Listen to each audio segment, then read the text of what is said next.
కాంగ్రెస్ అధ్యక్షుడిగా పనిచేస్తున్న కాలంలో దేశం నలుమూలలా విస్తృతంగా పర్యటించి సుభాష్ చంద్రుడు నూతన అనుభవాన్ని గడించాడు. వివిధ స్థాయిల్లో నాయకుల, కార్యకర్తల మనస్తత్వాలు ఎలా ఉంటాయో గ్రహించాడు. స్వాతంత్ర్య సమరంలో ప్రజలను ముఖాముఖి కలిసి వారి ఆలోచన ధోరణులను అర్థం చేసుకున్నాడు. తగిన సమయం ఆసన్నమైనప్పుడు సామ్రాజ్యవాదం మీద చివరిసారిగా దండెత్తి అంకిత స్వభావంతో రాజీలేని తుది పోరాటాన్ని జరిపి అధికారాన్ని చేజిక్కించుకోవటానికి సిద్ధమవుతున్న పులిబిడ్డలకు ప్రతినిధిగా సుభాష్ చంద్రుడు నిలబడ్డాడు. అదే సమయంలో స్వాతంత్ర్య సమరంలో అలసిపోయి బ్రిటిష్ వాళ్లు రూపొందించిన బ్రిటిష్ పాలిత రాష్ట్రాల సమాఖ్య ప్రతిపాదనలను కూడా చర్చించటానికి, బ్రిటన్తో బేరసారాలు సాగించటానికి సిద్ధపడుతున్న వృద్ధ నాయకులు కాంగ్రెస్ ను ఉన్నత స్థాయి నాయకత్వంలోనే చాలా మంది ఉన్నారని సుభాష్ చంద్రుడు తెలుసుకున్నాడు. వీరుగాక బ్రిటిష్ సామ్రాజ్యవాద వ్యతిరేక పోరాటంలో నిమగ్నులు కావటానికి బదులు కేవలం సైద్ధాంతిక చర్చలతో కాలం గడిపే కాంగ్రెస్ వాదులు కూడా ఉన్నారు. వారిలో కొందరు మితవాదులు, కొందరు అతివాదులు. అది తదుపరి సంవత్సరం ఐరోపా ఖండంలో యుద్ధం రావటం అనివార్యమని అందరూ ఊహించుతున్న సమయం. అటువంటి పరిస్థితిలో తను వంటి రాజీకి పాకులాడని జాతీయ విప్లవకారుడే కాంగ్రెస్ అధ్యక్షుడిగా కొనసాగవలసిన అవసరం ఉందని సుభాష్ చంద్రుడు గట్టిగా అనుకున్నాడు. కానీ కాంగ్రెస్లోని మితవాదులకు సుభాష్ మళ్లీ కాంగ్రెస్ అధ్యక్షుడు కావటం ఇష్టం లేదు. అందుకు 3 కారణాలున్నాయి. బ్రిటన్తో ఎటువంటి రాజీ వద్దు అనే వాదనకు సుభాష్ ఒక ఉద్యమం రూపు ఇచ్చి ఆ ఉద్యమాన్ని నిరంతరం బలపరచటం కాంగ్రెస్ మితవాదులకు గిట్టలేదు. భారతదేశంలోని బ్రిటిష్ రాష్ట్రాలను ఒక సమాఖ్యగా ఏర్పరచాలనే బ్రిటిష్ ప్రతిపాదనను బేషరతుగా నిరాకరించాలని సుభాష్ చంద్రుని పట్టుదల.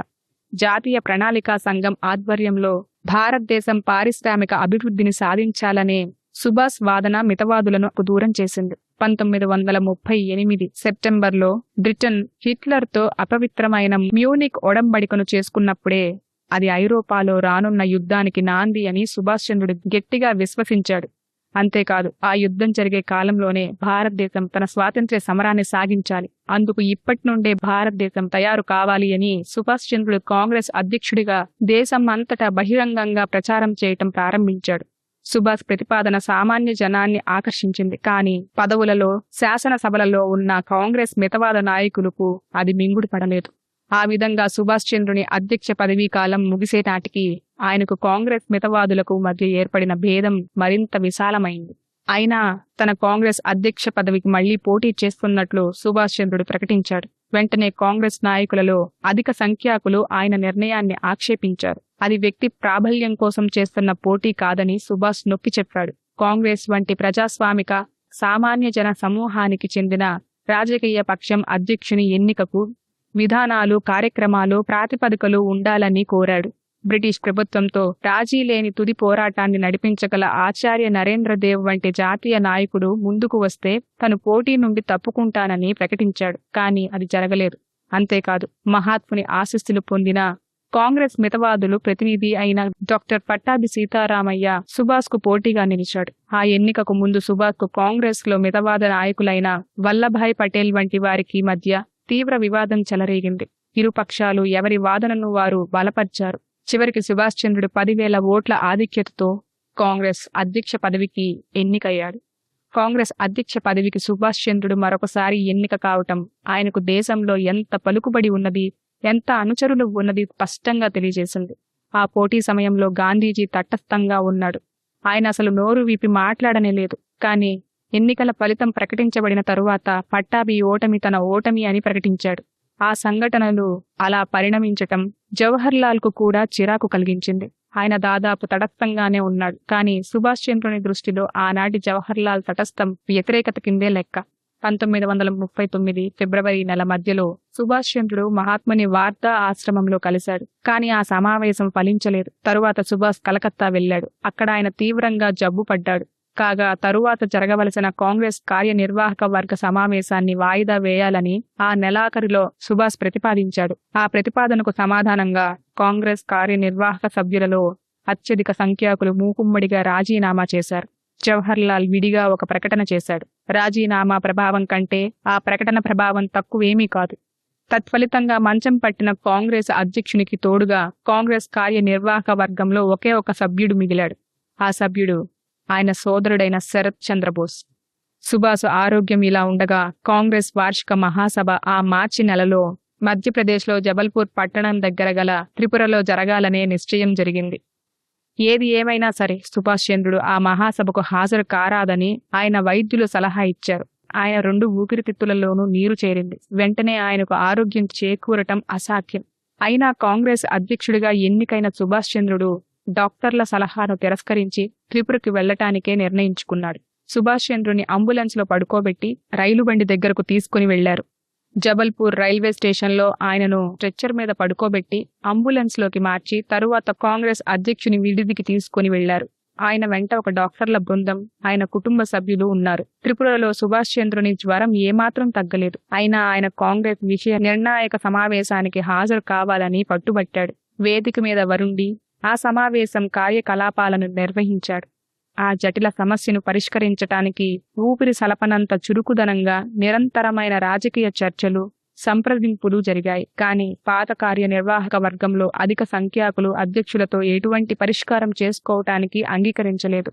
సంప్రదింపులకు మహాత్ముడు అందుబాటులో లేడు. ఆయన ఎక్కడో దూరంగా రాజకోటలో పూర్తిగా భిన్నమైన రాజకీయ సమస్య పరిష్కారం నిమిత్తం నిరాహార దీక్ష పూని ఉన్నాడు. సుభాష్ తన అధ్యక్షోపన్యాసాన్ని చదవలేనంత జబ్బుగా ఉన్నందున ఆయన ఉపన్యాసాన్ని శరత్ చంద్రుడు చదివాడు.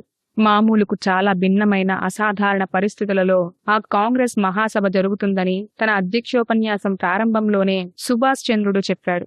భారత జాతీయ కాంగ్రెస్ అతివాదులుగా ఆ సభకు హాజరైన ఈజిప్ట్ వాప్ట్ పార్టీ సౌహార్ద ప్రతినిధులకు స్వాగతం పలికాడు.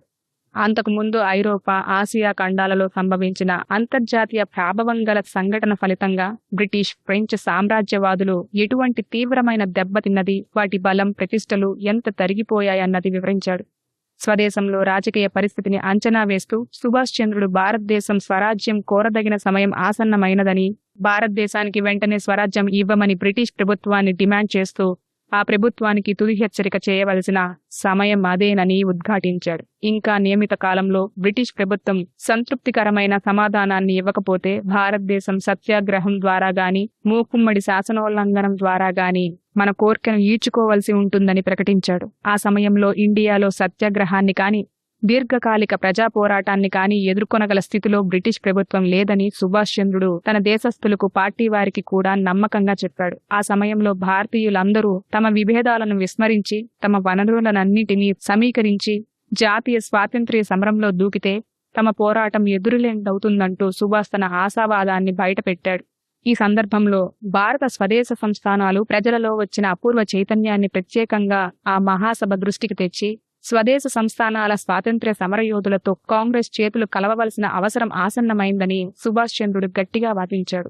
తన అధ్యక్షోపన్యాసాన్ని ముగించుతూ భారతదేశం గమ్యమైన స్వాతంత్ర్యం వైపుకు తుది అడుగు వేయడానికి అవసరమైన సన్నాహాలు చేయవలసిన అవసరాన్ని కూడా ఆ సభ దృష్టికి తెచ్చాడు. ఆ కర్తవ్యాన్ని నిర్వహించడానికి కాంగ్రెస్ లో ఉన్న అవినీతి, బలహీనతలను నిర్దాక్షిణ్యంగా తొలగించాలని, కార్మిక, కర్షక ఉద్యమాలను నడుపుతున్న సామ్రాజ్యవాద వ్యతిరేక శక్తులతో కాంగ్రెస్ దగ్గర సంబంధాలను పెంపొందించుకోవాలని సుభాష్ చంద్రుడు కాంగ్రెస్ వారిని కోరాడు.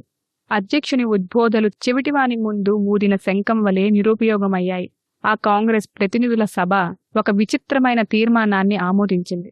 ఆ తీర్మానం ప్రకారం సుభాష్ కాంగ్రెస్ అధ్యక్షుడిగా నియమించబోయే కార్యనిర్వాహక వర్గం మహాత్ముని సంపూర్ణ విశ్వాసాన్ని పొందినదిగా ఉండి తీరాలి. వామపక్ష కాంగ్రెస్ వాదులుగా తమకు తామే యోగ్యతా పత్రాలను ఇచ్చుకునేవాళ్ల ఊగిసలాట, బలహీనతలను గురించి ఏమనుకోవాలి?